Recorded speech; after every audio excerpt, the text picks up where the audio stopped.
Hello, good morning, जोहार। मैं पूनम और आप देख रहे हैं 24 झारखंड न्यूज। चलिए जानते हैं आज की 25 मुख्य बड़ी खबरों को। हेमंत कैबिनेट की बैठक में 10 प्रस्तावों पर लगी मुहर। राज्य कर्मियों का बढ़ा महंगाई भत्ता। सीएम हेमंत सोरेन के नेतृत्व में हुई कैबिनेट की बैठक में राज्य सरकार के कर्मियों के महंगाई भत्ते में वृद्धि सहित 10 प्रस्तावों पर मंजूरी प्रदान की गई है। अपर सचिव राजीव रंजन ने झारखंड मंत्रालय में मंगलवार 24 दिसंबर को हुई मंत्रिपरिषद की बैठक में लिए गए निर्णय की जानकारी दी। उन्होंने बताया कि बढ़ा हुआ महंगाई भत्ता 1 जुलाई 2024 से प्रभावी होगा। कैबिनेट विभाग के अपर सचिव ने कहा कि महंगाई भत्ते की दरों का लाभ राज्य सरकार के पेंशनधारी और उनके आश्रितों को भी मिलेगा। बढ़ोतरी के बाद अब राज्य कर्मियों को 53% महंगाई भत्ता मिलेगा। ओडिशा के राज्यपाल रघुवर दास ने दिया इस्तीफा। झारखंड के पूर्व मुख्यमंत्री रघुवर दास ने ओडिशा के राज्यपाल पद से इस्तीफा दे दिया है, जिसे राष्ट्रपति द्रौपदी मुर्मू ने स्वीकार कर लिया है। उनके इस्तीफे के बाद मिजोरम के गवर्नर हरि बाबू काम्भामपति को ओडिशा का राज्यपाल बनाया गया है। झारखंड के पूर्व मुख्यमंत्री रघुवर दास को 18 अक्टूबर 2024 को ओडिशा का राज्यपाल नियुक्त किया गया था। जमशेदपुर से अपना राजनीतिक करियर शुरू करने वाले रघुवर दास 2014 से लेकर 2019 तक 5 साल झारखंड के मुख्यमंत्री रह चुके हैं। रघुवर दास पिछली बार विधायक का चुनाव हार गए थे, जिसका कारण पार्टी से ही बगावत करने वाले सरयू राय थे। उन्होंने रघुवर दास को जमशेदपुर पूर्वी से हराते हुए जीत दर्ज की थी। दूसरी तरफ केरल के राज्यपाल आरिफ मोहम्मद खान को बिहार का नया राज्यपाल नियुक्त किया गया है। बिहार के राज्यपाल राजेंद्र विश्वनाथ आर्लेकर को केरल का नया राज्यपाल नियुक्त किया गया है, जबकि पूर्व सेना प्रमुख विजय कुमार सिंह को मिजोरम के राज्यपाल नियुक्त किया गया है। वहीं पूर्व केंद्रीय गृह सचिव अजय कुमार भल्ला को मणिपुर का नया राज्यपाल नियुक्त किया गया है। झारखंड में 8,000 पारा शिक्षकों का यूएएन नंबर नहीं बना, नवंबर का मानदेय अटका। झारखंड में करीब 8,000 पारा शिक्षकों, सहायक अध्यापकों का यूएएन यूनिवर्सल अकाउंट नंबर अभी तक नहीं बन सका है, जिसकी प्रक्रिया अभी जारी है। इस कारण नवंबर महीने के मानदेय का भुगतान इन शिक्षकों को नहीं किया जा सका। वहीं जिन 45,000 पारा शिक्षकों का यूएएन नंबर बन चुका है, उन्हें उनका मानदेय मिल चुका है और उनके ईपीएफ की कटौती भी की जा चुकी है। स्कूली शिक्षा साक्षरता विभाग ने सभी जिलों को निर्देश दिया है कि वे शीघ्र यूएएन नंबर जेनरेट करने की प्रक्रिया को पूरा करें। यदि किसी शिक्षक का यूएएन नंबर अभी तक नहीं बना है, तो इस सप्ताह उन्हें बिना ईपीएफ कटौती के नवंबर महीने का मानदेय दिया जाएगा। रांची जिला शिक्षा अधीक्षक बादल राज ने जिले के सभी निकासी और व्ययन पदाधिकारियों के साथ सोमवार को एक समीक्षा बैठक की। बैठक में कई महत्वपूर्ण मुद्दों पर चर्चा की गई। डीएसई ने सभी स्कूलों को निर्देशित किया कि वे जनवरी में होने वाली 8वीं प्री बोर्ड परीक्षा की तैयारी पूरी करें। इसके साथ ही प्रोन्नति और स्पीक रांची कार्यक्रम को भी प्राथमिकता से पूरा करें। हेमंत सोरेन महिलाओं को देंगे new year gift. 56 lakh bank account में 28 को ट्रांसफर होंगे 2,500 रुपए। झारखंड के मुख्यमंत्री हेमंत सोरेन प्रदेश की 56 लाख महिलाओं को नए साल से पहले बड़ा तोहफा देने जा रहे हैं। मुख्यमंत्री ने खुद इसकी घोषणा कर दी है। हेमंत सोरेन ने एक्स के जरिए इसकी जानकारी दी है। मुख्यमंत्री आवास में अधिकारियों के साथ मैराथन हाई लेवल मीटिंग करने के बाद झारखंड के सीएम ने ट्वीट किया और स्पष्ट कर दिया कि 28 दिसंबर को मनिया सम्मान योजना की लाभुकों के खाते में 2,500 रुपए ट्रांसफर किए जाएंगे। हेमंत सोरेन ने एक्स पर लिखा, आज आवास में 28 दिसंबर को होने वाले ऐतिहासिक झारखंड मुख्यमंत्री मनिया सम्मान योजना कार्यक्रम की तैयारियों, राजस्व संग्रहण और झारखंड राज्य कर्मचारी चयन आयोग से जुड़े विषयों पर वरीय पदाधिकारियों के साथ उच्चस्तरीय समीक्षा बैठक में शामिल हुआ। इसके साथ ही स्पष्ट हो गया कि मनीया सम्मान योजना की बढ़ी हुई किस्त 28 दिसंबर को महिलाओं के अकाउंट में आ जाएगी। झारखंड मुख्यमंत्री मनीया सम्मान योजना की राशि लाभुकों के बैंक अकाउंट में ट्रांसफर करने की तैयारी जोर शोर से चल रही है।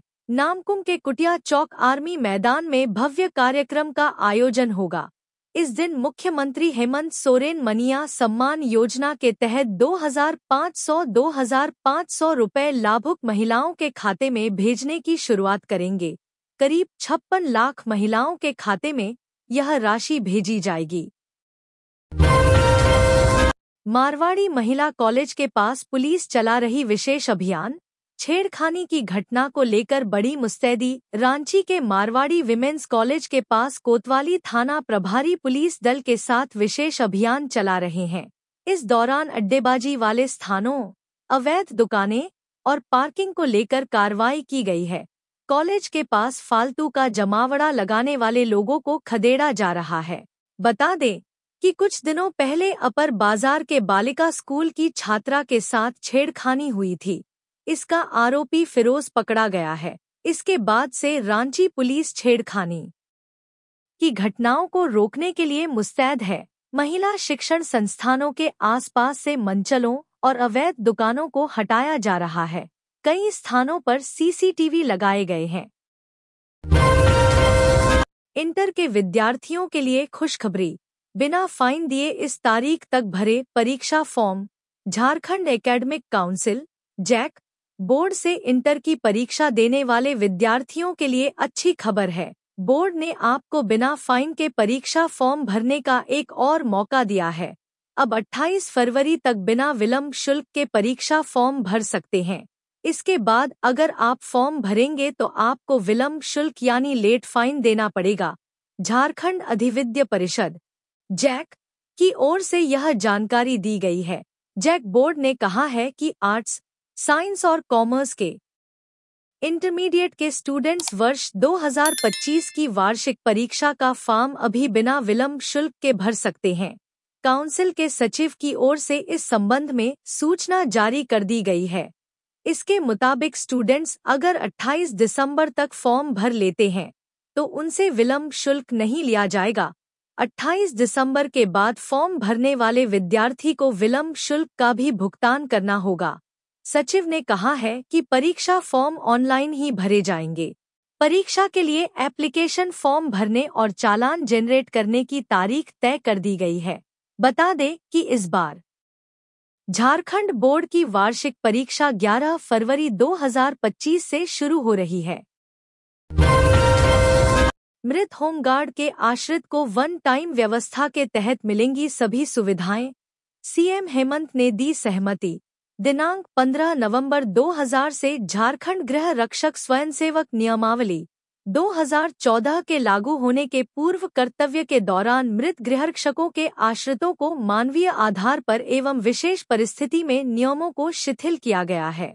इस मामले में अनुकंपा के आधार पर एक बारगीय वन टाइम व्यवस्था के तहत होमगार्ड के रूप में नवनामांकन के प्रस्ताव एवं तत्संबंधी कैबिनेट के अनुमोदन के लिए संलेख प्रारूप पर मुख्यमंत्री हेमंत सोरेन ने अपनी सहमति दी है। लातेहार में पीएलएफआई का कुख्यात उग्रवादी हथियार समेत गिरफ्तार। लातेहार जिला पुलिस ने बड़ी सफलता हासिल की है।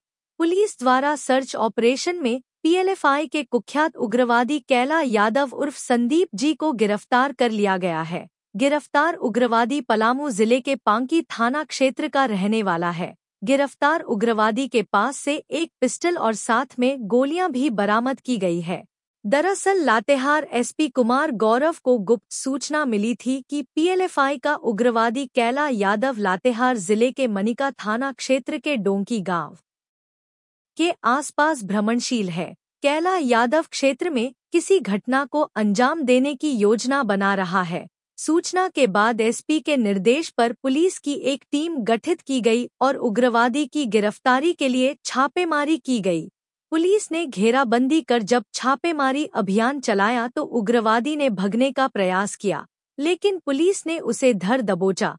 जब उसकी तलाशी ली गई तो उसके पास से एक पिस्टल के साथ 7 गोलियां भी बरामद हुई। कई जिलों में फैला रखा था आतंक। मंगलवार को प्रेस वार्ता करते हुए एसपी कुमार गौरव ने बताया कि गिरफ्तार उग्रवादी ने लातेहार के अलावा पलामू, रामगढ़, चतरा समेत कई अन्य जिलों में आतंक मचा रखा था। उन्होंने बताया कि गिरफ्तार उग्रवादी के खिलाफ विभिन्न थाना क्षेत्र में 20 से अधिक मामले दर्ज हैं। हेमंत सोरेन को महाकुंभ के लिए योगी आदित्यनाथ ने भेजा आमंत्रण। मुख्यमंत्री हेमंत सोरेन को प्रयागराज महाकुंभ 2025 में शामिल होने के लिए उत्तर प्रदेश के मुख्यमंत्री योगी आदित्यनाथ ने आमंत्रित किया है। हेमंत सोरेन से मंगलवार को काके रोड, रांची स्थित मुख्यमंत्री आवासीय कार्यालय में उत्तर प्रदेश के उच्च शिक्षा मंत्री योगेंद्र उपाध्याय एवं कारागार राज्य मंत्री सुरेश राही ने मुलाकात की। इस अवसर पर मुख्यमंत्री हेमंत सोरेन को उन्होंने भारतीय संस्कृति एवं आस्था के प्रतीक प्रयागराज महाकुंभ 2025 में सम्मिलित होने के लिए आमंत्रित किया। मौके पर मुख्यमंत्री हेमंत सोरेन को दोनों मंत्रियों ने उत्तर प्रदेश के मुख्यमंत्री योगी आदित्यनाथ की ओर से उनका आमंत्रण पत्र, पवित्र गंगाजल एवं महाकुंभ का प्रतीक चिन्ह सप्रेम भेंट कर मुख्यमंत्री को महाकुंभ 2025 में पधारने हेतु आमंत्रित किया है। मौके पर सीएम हेमंत सोरेन ने भी दोनों मंत्रियों को स्मृति चिन्ह भेंटकर उनके प्रति आभार जताया एवं धन्यवाद दिया। देवघर में फायरिंग, सीएसपी संचालक को मारी गोली। देवघर जिला इन दिनों अपराधियों के हौसले बुलंद हैं। आए दिन अपराधी वारदात को अंजाम देकर फरार हो जा रहे हैं। लूट, छिनतई, गोलीबारी की घटना बढ़ गई है। साइबर अपराध से जुड़े मामले भी बढ़ गए हैं। ताजा मामला पथरौल इलाके की है, जहां एक सीएसपी संचालक को गोली मार दी गई। बता दें कि मंगलवार को देवघर के मधुपुर प्रखंड के पथरौल थाना के अंतर्गत नीरज कुमार नाम के व्यक्ति ने सीएसपी संचालक पर गोली चला दी। घटना को लेकर मधुपुर डीएसपी सत्येंद्र सिंह ने बताया कि सीएसपी संचालक के पैर में 2 गोली लगी है। गोली चलाने के पीछे की वजह के बारे में कुछ स्पष्ट नहीं हो पाया है। घटना की जानकारी मिलते ही पथरौल थाना की पुलिस मौके पर पहुंची और जांच में जुट गई। पैर में गोली लगने के बाद घायल नीरज कुमार को बेहतर इलाज के लिए अस्पताल रेफर कर दिया गया है। डॉक्टरों से मिली जानकारी के अनुसार फिलहाल गोली निकालने का प्रयास किया जा रहा है। कर्मियों के रिटायरमेंट से 3 माह पहले जीपीएफ में कटौती करने वाले अफसर नपेंगे। वित्त विभाग ने जारी किया आदेश। सरकारी कर्मियों के रिटायरमेंट से 3 माह पूर्व जीपीएफ में काटने वाले अफसरों पर कार्रवाई की जाएगी। वित्त विभाग के पेंशन एवं लेखा निदेशालय ने इसका आदेश जारी कर दिया है। निदेशालय के निदेशक नीतीश कुमार सिंह के हस्ताक्षर से जारी आदेश में कहा गया कि रिटायर होने वाले कर्मियों का 3 माह पूर्व जीपीएफ कटौती बंद करने एवं समय से फॉर्म 73 उपलब्ध कराया जाए। आदेश में यह भी कहा गया है कि ऐसे मामले प्रकाश में आए हैं जिसमें कर्मियों के सेवानिवृत्ति के पूर्व के अंतिम 3 माह में भी जीपीएफ कटौती की गई है। साथ ही इस पर ब्याज की गणना कर भुगतान भी किया गया है। जारी आदेश में नियमों का हवाला देते हुए कहा गया है कि वित्त विभाग की अधिसूचना संख्या 272 की कंडिका 15 में सेवानिवृत्ति के 3 माह पूर्व जीपीएफ कटौती रोकने का स्पष्ट उल्लेख है। सेवानिवृत्ति के पूर्व के अंतिम 3 माह में कटौती करने पर सिस्टम द्वारा इस पर सूद की गणना की जाती है और भुगतान किया जाता है, जिससे सूद मद में सरकारी राशि की क्षति होती है। सामान्य भविष्य निधि लेखा से अंतिम निकासी के लिए ऑनलाइन फॉर्म 73 से संबंधित डीडीओ के माध्यम से जिला पेंशन व लेखा कार्यालय निदेशालय को उपलब्ध कराया जाना है। सवालों के घेरे में हेमंत सरकार का ड्रीम प्रोजेक्ट सोना सोब रन धोती साड़ी योजना। सोना सोब रन धोती साड़ी लुंगी योजना हेमंत सरकार का ड्रीम प्रोजेक्ट है। इसके तहत गरीबी रेखा से नीचे रहने वाले लोगों को सिर्फ 10 रुपए में साल में 2 बार धोती, साड़ी और लुंगी दी जाती है। हेमंत सरकार का महत्वाकांक्षी योजना में से एक यह योजना विवादों में रहा है। धोती, साड़ी और लुंगी की क्वालिटी पर सवाल उठते रहे हैं। नई सरकार में खाद्य एवं आपूर्ति विभाग की जिम्मेदारी संभालने के बाद समीक्षा बैठक में भी मंत्री इरफान अंसारी ने कपड़े की घटिया क्वालिटी को लेकर आ रही शिकायत पर नाराजगी जताते हुए अधिकारियों को फटकार लगाई थी। इन सब के बीच चुनाव पूर्व वितरित होने के बाद लाभुकों के बीच अब तक रियायती दर पर मिलने वाले धोती, साड़ी और लुंगी नहीं पहुंची है। राज्यपाल ने कहा, झारखंड की जनजातीय संस्कृति में पारंपरिक स्वशासन व्यवस्था का है विशिष्ट महत्व। राज्यपाल संतोष कुमार गंगवार ने कहा है कि झारखंड की जनजातीय संस्कृति में पारंपरिक स्वशासन व्यवस्था का एक विशिष्ट महत्व है। पेसा कानून पर कहा कि इस एक्ट के तहत पारंपरिक स्वशासन व्यवस्था को विशेष शक्तियां भी प्रदान की गई हैं। राज्यपाल मंगलवार को पूर्वी सिंहभूम के चाकुलिया में आयोजित परंपरागत स्वशासन व्यवस्था कार्यक्रम को वीडियो कॉन्फ्रेंसिंग के जरिए संबोधित कर रहे थे। उन्होंने कहा कि झारखंड में अब तक पेसा कानून लागू नहीं हो पाया है। इसे लेकर राज्य सरकार को स्मरण कराया गया है। उम्मीद है नई सरकार इस दिशा में ठोस कदम उठाएगी। झारखंड प्रदेश कांग्रेस ने निकाला आम्बेडकर सम्मान मार्च, अमित शाह की बर्खास्तगी की मांग। झारखंड प्रदेश कांग्रेस के तत्वावधान में मंगलवार को आम्बेडकर सम्मान मार्च का आयोजन किया गया। इसका नेतृत्व प्रदेश कांग्रेस अध्यक्ष केशव महतो कमलेश ने किया। Old high court building, Ranchi के प्रवेश द्वार पर स्थित डॉक्टर भीमराव अंबेडकर की प्रतिमा पर माल्यार्पण के बाद कांग्रेस भवन से रांची डीसी कार्यालय तक मार्च किया गया। समापन के बाद अमित शाह की बर्खास्तगी की मांग को लेकर राष्ट्रपति के नाम प्रेषित ज्ञापन उपायुक्त कार्यालय में दिया गया। मौके पर केशव महतो कमलेश ने कहा कि अमित शाह की बाबा साहब पर टिप्पणी ने संविधान के ढांचे को महत्वहीन बना दिया है, जो समाज को समान भागीदारी के उनके अधिकार को मान्यता देता है। आम्बेडकर जी की अध्यक्षता में तैयार संविधान एक विरासत है जो भारत के लोकतंत्र को मजबूती देता है। स्वतंत्रता संग्राम के बड़े विभूतियों में से एक बाबा साहब का अपमान कांग्रेस पार्टी बर्दाश्त नहीं करेगी। गृह मंत्री की टिप्पणी को भाजपा प्रमुख तथा प्रधानमंत्री छोटी घटना मानते हैं, जिससे साफ होता है कि ऐतिहासिक रूप से उत्पीड़ित समुदाय के अपमान की कीमत पर भाजपा अपनी मंशा देश में लागू करना चाहती है। संविधान बदलने के अपने एजेंडे को लागू करने की दिशा में उठाया गया यह उनका कदम और साजिश है। केशव महतो कमलेश ने कहा, वंचितों, पिछड़ों, दलित, अनुसूचित जनजातियों, सामान्य नागरिक के अधिकारों का समावेशी ग्रंथ का नाम संविधान है, जिसके मूल प्रस्तावना में ही भारत के लोकतंत्र की आत्मा है। इसके विभिन्न अनुच्छेदों में संघीय शासन प्रणाली का व्यवस्थित रूप बाबा साहब ने देश को दिया। आश्चर्यजनक है कि जिन गृह मंत्री पर संविधान की रक्षा का भार है, वही संविधान के जनक का अपमान कर रहे हैं। मुख्यमंत्री हेमंत सोरेन ने लोगों को दी क्रिसमस और नए साल की शुभकामनाएं। अंतिम पायदान पर खड़े व्यक्ति तक विकास पहुंचाने का लिया संकल्प। साल 2024 की विदाई हो रही है, वहीं नए साल 2025 के आगमन का स्वागत जोरों पर है। होटल से लेकर पिकनिक स्पॉट तक में नए साल के स्वागत के लिए सैलानियों का जमावड़ा लगना शुरू हो गया है। प्राकृतिक संसाधनों से भरे इस झारखंड में लोग नए साल का स्वागत जमकर करते रहे हैं। इस बार भी इसकी खास तैयारी की गई है। इन सब के बीच राज्य सरकार भी साल 2025 को लेकर वर्क प्लान करने में जुटी है। मुख्यमंत्री हेमंत सोरेन ने राज्यवासियों को क्रिसमस और नए साल 2025 की ढेर सारी शुभकामनाएं दी हैं।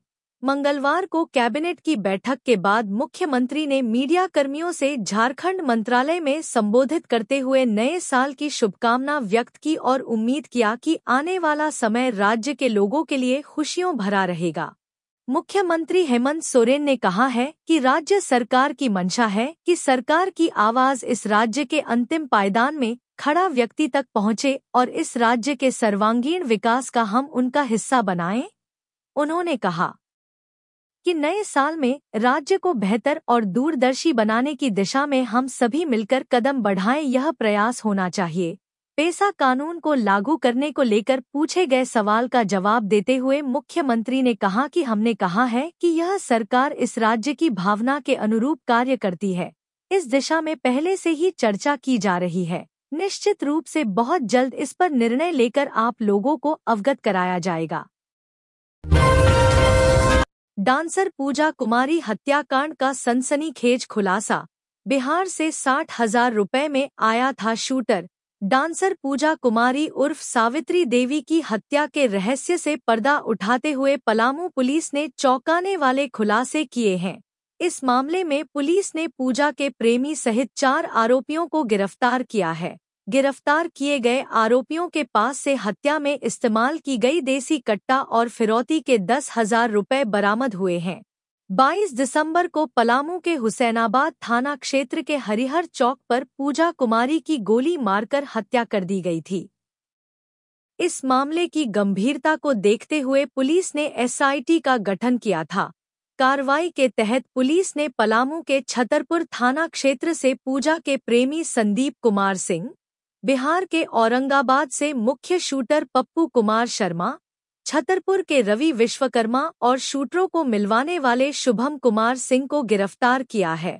पलामू एसपी रीश्मा रमेशन ने बताया कि यह हत्या प्रेम प्रसंग के चलते हुई है। पूजा और संदीप के बीच प्रेम संबंध थे, लेकिन उनके बीच विवाद बढ़ गया था। इसी विवाद के कारण संदीप ने पूजा को रास्ते से हटाने की योजना बनाई। हत्या के लिए शूटरों को 60,000 रुपए की सुपारी दी गई थी। गिरफ्तार आरोपी शुभम कुमार सिंह बिहार के औरंगाबाद के बारुण का निवासी है। मुख्य शूटर पप्पू कुमार शर्मा पर बिहार में विभिन्न अपराधों के 10 मामले दर्ज हैं। पुलिस ने बताया कि संदीप और पूजा दोनों शादीशुदा थे, लेकिन संदीप के पारिवारिक जीवन में पूजा बाधक बनने लगी थी। इस वजह से संदीप ने इस खौफनाक कदम को अंजाम देने की साजिश रची। राज्यपाल को ज्ञापन सौंपा। विनोद बिहारी महतो की आदमकद प्रतिमा स्थापित करने की मांग। रांची में किसी चौक चौराहे को झारखंड आंदोलन के पुरोधा विनोद बिहारी महतो के नाम करने और उनकी प्रतिमा स्थापित करने के संबंध में राज्यपाल संतोष गंगवार को एक ज्ञापन दिया गया है। ज्ञापन देने वाले वेदांत कौस्ताव ने कहा कि रांची में किसी चौराहे पर उनकी आदमकद प्रतिमा स्थापित करने के साथ उनका नामकरण किया जाना झारखंडी जनभावना को उत्साहित करेगा। साथ ही नई पीढ़ी अपने महान धरती पुत्र को नजदीक से जान सकेगी। कहा कि रांची में ही विभिन्न जगहों, खासकर चौक चौराहों पर महापुरुषों, वीर शहीदों की प्रतिमाएं लगी हैं। इसी सिलसिले में रांची में किसी चौक को विनोद बिहारी महतो के नाम करने और उनकी आदमकद प्रतिमा स्थापित करने के लिए आपका ध्यान आकृष्ट कराना चाहता हूं। वेदांत कौस्ताव ने आग्रह किया कि इस दिशा में जिला प्रशासन को उचित कार्रवाई करने का निर्देश देने की कृपा करें। खूंटी में रफ्तार का कहर, सड़क हादसे में 2 की मौत। तोरपा थाना अंतर्गत खूंटी सिमडेगा मुख्य मार्ग पर कूलडा जंगल के पास दुर्घटना हो गई, जिसमें गेल के 2 कर्मचारियों की घटनास्थल पर ही मौत हो गई। मृतक की पहचान यूपी जौनपुर जिले के हुरहुरी गांव निवासी आशीष कुमार सिंह और डोरंडा दर्जी मोहल्ला निवासी असद अली के रूप में हुई। दोनों कर्मचारी रांची के डोरंडा से रनिया के गेल स्टेशन एसपी 7 ऑफिस के किसी काम से जा रहे थे। घटना की जानकारी पाकर पुलिस मौके पर पहुंची। इसके बाद शव को पोस्टमार्टम के लिए भेज दिया। इधर गेल के अधिकारी भी तोरपा थाना पहुंच गए। बताया जाता है कि गेल के दोनों अनुबंध कर्मी इनोवा कार में बिहार के औरंगाबाद रचौल निवासी विजय कुमार के साथ जा रहे थे। इस बीच तेज रफ्तार इनोवा कार ने सड़क किनारे लगे साइन बोर्ड को उखाड़ते हुए पेड़ में जोरदार टक्कर मार दी। टक्कर इतनी तेज थी कि गाड़ी के परखच्चे उड़ गए। इधर सूचना पाकर तोरपा थाना के सब इंस्पेक्टर संजीव कुमार देव भी मौके पर पहुंचे और सभी घायलों को अस्पताल भेजा, जहां डॉक्टरों ने आशीष और असद को मृत घोषित कर दिया। वहीं घायल विजय कुमार का इलाज चल रहा है। सब इंस्पेक्टर संजीव कुमार देव ने बताया कि गेल में असद अली कंप्यूटर ऑपरेटर और आशीष निरीक्षण अधिकारी के तौर पर कार्यरत थे। अधिकारियों से बोले मुख्यमंत्री, अंचल कार्यालयों में भ्रष्टाचार पर सख्त कार्रवाई करें। मुख्यमंत्री हेमंत सोरेन ने कहा कि भ्रष्टाचार के खिलाफ सरकार की जीरो टॉलरेंस नीति है। उन्होंने कहा कि अंचल कार्यालयों में भ्रष्टाचार की मिली शिकायतों को गंभीरता से लेते हुए सख्त कार्रवाई का आदेश दिया गया है, ताकि आम लोगों को कोई असुविधा नहीं हो और कोई भी भ्रष्टाचारी बचे नहीं। श्री सोरेन ने कहा कि डीजीपी समेत अन्य वरीय अधिकारियों को निर्देश दिया गया है कि एसीबी उड़नदस्ते का गठन कर लगातार अंचल व प्रखंड कार्यालयों का औचक निरीक्षण कर छापामारी करें। उन्होंने कहा कि जनता को त्वरित व पारदर्शी सेवाएं देना मेरा लक्ष्य है। भ्रष्ट अधिकारियों के खिलाफ अब कठोर कार्रवाई की जाएगी। व्यवस्था ऐसी हो जिससे बेहतर परिणाम सामने आ सके। सीएम सोमवार को अपने आवासीय कार्यालय में राजस्व संग्रहण मनिया सम्मान योजना कार्यक्रम की तैयारी व जेएसएससी की सामान्य स्नातक योग्यताधारी संयुक्त प्रतियोगिता परीक्षा 2023 के विषय पर अफसरों संग समीक्षा बैठक कर रहे थे।